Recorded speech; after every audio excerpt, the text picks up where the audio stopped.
ए वर्ष तो बहुत गोटे मन गोटे दुख भाया लगुच कारण प्रत्येक वर्ष आम मानक जो स्थान रे आम मानक स्टॉल पड़े एते बाट आमको दूर रे आनी पकई जे आम पूरा साइकेल बस जोड़ी सब स्टाण्ड पाखरे आ मन में बहुत गोटे क्षोभ रही जे कौटी ना कौटी जिला प्रशासन आमको अणदेखा करुचे किसी बेपार ना टोटाल लोक आसुच्च खाली पशिक पलाऊँ जेहेतु स्टाण्ड पाखे लोक मैंने आसुच्च पशिक पलाऊँ मु तो कहबी कौटी ना कौटी बोधे से कारण कहीं आमको अणदेखा करागला कारण प्रत्येक वर्ष आज को 2015 रु आम मैंने स्टॉल दे आसुचु ऐतिह्य बालीजात्रा गोटे आमर एशिया महादेश सबुठ बड़ मेला आमर समस्त खाली आम गोटे स्वप्न थाए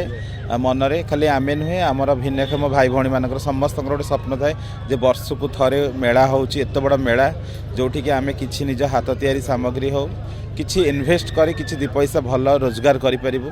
समाज रो मुख्य स्रोत रे शामिल होई कि प्रत्येकटी महिला पुरुषों सहित सह तालमेल देकी आगु को बढ़िबु तो से जो स्वप्न आमर कोठी ना कोठू हमको ए वर्ष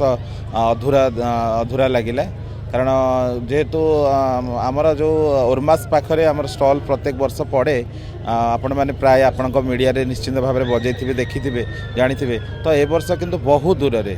पाखापाखि नहीं बहुत दूर रे स्टॉल आसी जोठी कि लोक मैंने केवल आसुचंती बुलिकी पलाउछंती।